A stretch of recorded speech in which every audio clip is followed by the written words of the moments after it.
This recipe is for chocolate Easter nest and it uses shredded wheat, so it really looks like little birds' nests. So I'm going to use a 200-gram bar of chocolate.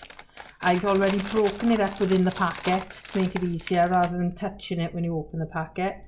There's about 25 grams of butter, which gives a nice flavour and helps to soften the chocolate a bit. Packet of mini eggs, or these are micro eggs, they're really small ones. A tablespoon of golden syrup to put into there ready, and 2 large shredded wheat. They come in packs of 2. Before opening those, I'm also going to crush them up quite a bit and then finish breaking them up in a basin. I'm going to give them a good squash. Make sure you crush those corners. And the more you can do before you open them, the less you're going to need to do in a bowl or a basin or a jug, doesn't really matter.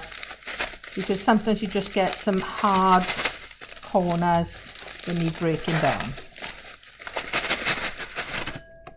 So you can break them up by hand, or you can get a rolling pin and crush them with the end of that, as if you were making a cheesecake base and crushing biscuits, so exactly the same.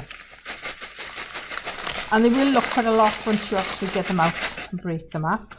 So what you don't want is these big hard lumps with corners on. So just break them up. You don't want to over break them though, or they'll just be like a powder and you'll lose that nest look. While I'm doing this, I've got a medium-sized saucepan with about a quarter full of hot water from the tap. I put that on to start boiling. Ready to put my chocolate into a bowl. It's going to go into a mixing bowl. The bowl needs to be big enough so that it doesn't touch the water when it's sitting over the saucepan. You just want to melt the chocolate in the steam. Flatten it out a bit so it's all touching the bowl. It's going to melt faster if each piece is touching the glass of the bowl. Lump of butter can just go in, so that's going to melt in the heat of it, and the golden syrup is also going to go in. You don't have to add that, but it does give it a nice sweetness and keeps the chocolate from going a bit too hard. So that's going to sit over my pan of water and just melt gently in the steam. So as you can see, got some steam coming already. That's going to sit there. When you get it boiling, you need to turn it down or turn it off if you've got steam coming out the sides, because we don't want to overheat that chocolate. Now I turned the water off because, as you can see, there's steam coming out the sides and we don't want to have that going up and possibly dripping in. That's going to take a couple of minutes to melt. Don't stir it, don't poke it about, don't mess with it, just leave it alone. It will gently melt. If you start stirring, it'll get too thick and you could spoil it.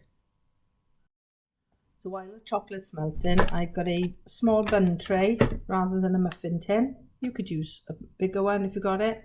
And I've got very small, shallow paper cake cases. If you want to make them bigger, you can, but I think because they're quite sweet, I'd rather make more smaller ones than just a few big ones. So get that ready and put it to one side. So that chocolate's almost ready. I'm not going to stir it, but what I am going to do is using a spatula or a spoon, whatever you intend mixing with, I'm just going to press them down slightly. And you can see now the butter's started to melt. That won't take much longer.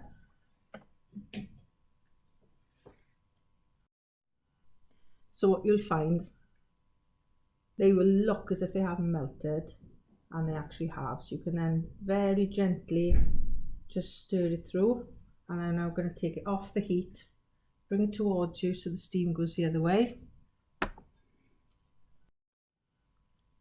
So I've now got the chocolate that's pretty much melted. Just gently mix around the edges, not going to stir it until I've got my shredded wheat in, and then I'm going to give it a really good mix going right underneath, and sort of cutting through to coat all of that shredded wheat. At this point you need to work fairly quickly because you don't want it starting to thicken and set in the bowl. So give it a good mix. Right, now that's mixed, I'm going to use 2 teaspoons and lift up a lump of mixture and drop it into the paper case. Because they're quite small, they can be reasonably full. But what you need to do then is squash it away from the middle, make a little bit of a dent. And after you've done them all, I'm just going to do one and then carry on. You put your eggs in. So if you've got normal sized mini eggs, it'll only hold 1 or 2. But as these are those micro eggs, I'm going to squeeze in as many as I can and really press them down at this point.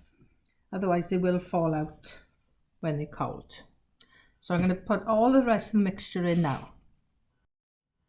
So I've used almost all of the mixture. I've got a little bit left, so I might do an extra 1 or 2.